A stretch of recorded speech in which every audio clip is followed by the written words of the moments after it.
Wagwan gamers, it's your boy StraightUpHippo, and we are going to be dissecting the end of Need for Speed as we know it. There's so much misinformation that is being spread around about this whole Criterion thing. So I thought today I'd dissect this video, tell you Wagwan, tell you not Wagwan, because I don't like fake news going around the community, and there's a lot of that right now. Before we dive straight into the video, I want to give you a quick in case you missed it. Ghost Games no longer have the lead for future Need for Speed games. Criterion now will be taking the lead. 30 staff are at risk at losing their job or being reshuffled around Ghost. Ghost is not being closed, they're just being renamed as a support studio for other EA titles. Now, if you come on this video and your mind's already made up and you just break to drift, I don't like it, you probably want to click off. This video probably isn't for you. However, if you're over 5 years old, you will find some stuff to appreciate in this little commentary here. Livid, devastated, angry, frustrated. I cannot even begin to tell you how I feel right now. If you didn't hear the news, Ghost Games is in the bin, just like they did with Black Box. Right, let's pause that right there. We're 15 seconds in. 13 seconds in. So Theo is comparing the closure to Black Box, the studio which made some of the best games of all time, not racing games, but some of the best games of all time. The company that put Need for Speed on the map. Before Black Box, Need for Speed wasn't a household name to the same lengths that it is nowadays. I don't think that's fair to really compare the two, but on a critical and commercial level, everything Black Box did was just way beyond anything Ghost have done. Yeah, it just doesn't make any sense. Well, Need for Speed clearly was finding its footing with Need for Speed 2015, ignoring Payback a little bit. But then Need for Speed Heat comes out, and mate, I cannot describe to you that this is, in my opinion, on par with the equivalent of how Most Wanted 05 was back in the day. Now, right, of course, I'm just going to pause that right there as well. So we didn't mention Need for Speed Rivals there. That's Need for Speed Rivals and Need for Speed Payback out of the 4 games which Ghost Games have made that weren't very good. Need for Speed 2015, we all know the game had issues,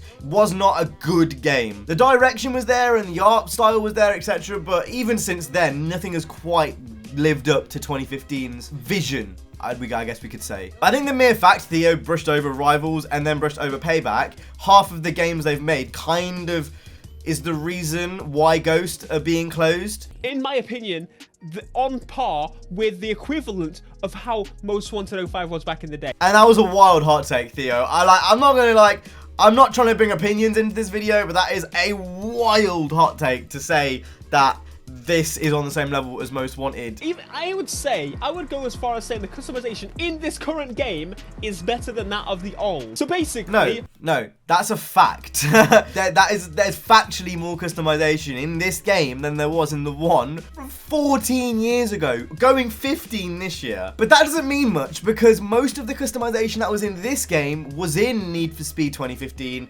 was in Need for Speed Payback. It's nothing new. And this is my point. It's like, we've already had all this stuff. That car that is on the screen right now is the exact same car that he would have been using in Need for Speed 2015. But regardless, I don't know what any of this customization stuff has to do with the point of Criterion taking over the game, because as we all know, the Criterion devs that will be making the next game are not the same Criterion devs that gave you Most Wanted 2012. And this is a big misconception that we've seen. A lot of people keep thinking that, you know, we're going to get Break to Drift back, we're going to lose customization. If we do any of those things, it's not because of the name Criterion. It's because essentially we have a completely new development studio taking over Need for Speed, which isn't necessarily a bad thing, and we're going to touch on that a little bit later because Theo kind of repeats his point over and over again. Let's dive into this is going to be a good one. Ghost is now... It's been a minute and a half, he hasn't said anything yet. Can you be a little bit more concise, bro? Most of the staff are moving, are they? Yeah, most of the staff are moving all over EA. Some will be going to Criterion. Some will be going elsewhere. And do you know why? Have you considered the fact that Swedish people may want to stay where they live? I can't really decipher what he's trying to get across here. Is it he's sad that people are losing his jobs? Because if that's the case, I get it, but it happens. It's the business. In the end of the day, Criterion are a bigger studio than Ghost. Almost every problem that Need for Speed has had in the past 7 years is because Ghost aren't big enough to do the things that we want them to do. So now it's moving over to a bigger studio being Criterion. I don't really understand where he's going with that. All the people they need, they'll bring over, and EA have got more than enough money to hire people, so I don't really see where that's going. Or we get the Jolly Englanders to do it. I'm from the UK. Sure, this should be great. This is great for the economy, all this rubbish. Good for the economy, lad. Yeah, I genuinely have no clue what he's talking about there. Now, the issue is, people will jump to say, he doesn't like Criterion, that's why he's doing this. No. Hasn't that literally just been the last 3 minutes of this? That's literally what the last 3 minutes of this video has been! Bro, you're wilding, bro. You're wilding. This is mad. This is absolutely mad. You literally just spent 3 minutes. Like, why? Right, calm, Cam. I don't dislike Criterion. At this point, they're I don't understand! Help me, Jesus, please! The name is all that remains of Criterion. Criterion doesn't exist anymore. Yes, he is speaking sense now. The Criterion devs that you'll be seeing who make the next Need for Speed game, completely different team that bought you Most Wanted in 2012. So when you're judging this on a name basis, you're being a little bit ill-informed by doing so, because it's not going to be the same team. It's going to be a completely different team. So even if they were to do a Hot Pursuit 3, that has nothing to do with the fact they are Criterion. That's because their new creative lead wants to take Need for Speed in that direction. And obviously none of us can know that unless Theo knows something that we don't. And that is what it is. Do you know what I mean? As per, it is a small studio of a few people that help with some car physics in Battlefield. Are there any cars? Exactly. They do very minor things. They did the Starfighter in the Star Warsy game. Did this guy really just... The Star Wars fighters, bro! Bro, look how wavy this shit is! Look how silky smooth it is in the air! All they're going up... Tell me that doesn't look like the smoothest shit you have ever seen. Now imagine this, but in car form. Sorry, I'm not going to downplay. Air superiority in Battlefront 2 is hard. Your vibe had to be checked there. Not a full game, of course, but as far as physics go, that is much more smooth than this. You can't clip your spaceship into a different universe in air superiority like you can in Need for Speed Heat. So I'm going to leave that there. Throwing out some of the most incredible talent in the freaking industry. I don't get it. I genuinely think Theo thinks that Ghost are the modern day black box. Underground 1, Underground 2, Most Wanted, Carbon, don't need to talk about that. You already know the history of those games. Pro Street still today is a cult classic. You go on Need for Speed Heat and you will see Pro Street wraps on the store. That says a lot about its lasting legacy. I think you're praising Ghost to way too high of a regard here. They've made very average racing games for the last 7 years, and that is just the case of it. I cannot understand why you would not build a team in the UK, build it up, then go, actually, no, this team is now going to be the lead. Build it to at least a quarter of the size of the main Ghost. Now, I get what he's trying to say here, but from a business point of view, that makes absolutely no sense. Racing games aren't the cash cow they used to be, you know, in the golden era. So for EA to do this, EA of all companies, it doesn't make any sense to me. And EA keeps being kind of made out as the bad guy here.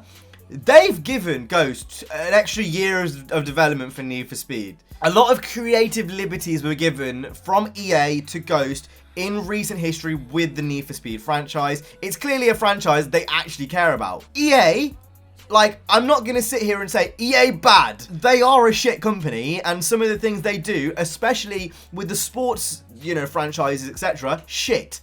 But as far as Need for Speed goes and the treatment of Need for Speed in the past few years, I don't necessarily agree with that. Not to mention, Need for Speed 2015, before live service was really coming into full effect, had no microtransactions and free DLC, ahead of its time. I feel like EA, you know, they could have easily slapped microtransactions in 2015. Just think about how long ago that was. Yeah, I don't, this whole idea of EA bad in the context of Need for Speed, I think is, well, it just doesn't make much sense, really. People have their issues with it. You can tell me all you like. Criterion's not that bad, Theo. What are you talking? Criterion games were good. Listen right here, my friends. The Need for Speed... He's definitely making points off the top of his head here. As a commentator, I can kind of tell, like, when you have to, like, have a rest and then keep going. But he's given his brain a little rest before he goes back in and just starts rambling again. Ramble videos can be good if you're still concise with your points. Right now, it's kind of rinse and repeat for 13 minutes. In it! This is what Need for Speed is cops versus racers, illegal racing, urban underground theme. Right, I'm just going to pause it right there because he kind of keeps making the same points over and over again, and I don't want to be doing that in my video. In the end of the day, I think there's something we can all agree on. Me and you both want good Need for Speed games. Criterion are a bigger studio, so with more numbers and more people being able to work on the game, we will get better Need for Speed games. Now for me, whether, you know, that has customization, whether that doesn't have customization, whether it's hot pursuit, whether it's underground, I'm actually past the point of caring anymore. I just want a good game that we can play with no catch longer than a month. Ghost Games have not made a game like that other than the Need for Speed 2015 that I've played for longer than a month without getting bored of. Arcade experiences that feel like you put a pound in, you get one go and you come off. That's what Heat feels like to me. That's what Rivals have felt like to me. So I don't agree with any of that. For those people that are still wondering what is actually going on, let me explain that to you as well. Essentially, a new development team that we have absolutely no history about other than the Star Wars stuff and the Battlefield stuff is taking over Need for Speed. It's going to be a bigger studio than Ghost, so that's a good thing. I'm not going to sit here and tell you to be excited, not be excited, whatever, but we literally don't know anything, and we certainly do not know enough to know if Need for Speed is going to be dying or the end or whatever he's saying here. This isn't the end of Need for Speed. I know it's a title trying to get people to click on. I understand. More people working on the game, more focus on it. That's only a positive thing, and that actually has me really excited for the future, knowing that there's going to be more support for this franchise, which has lost its way for so many years. I don't want average Need for Speed games. I want good Need for Speed games, and I think this is a step in a good direction. We won't hear anything for a while anyway regarding future titles, but that is all I had to say in this video. If you want more in-depth coverage on the actual move itself and actual details on what is actually happening and not just ramble and waffle, I will link the video I did yesterday down in the description. Stay safe and peace.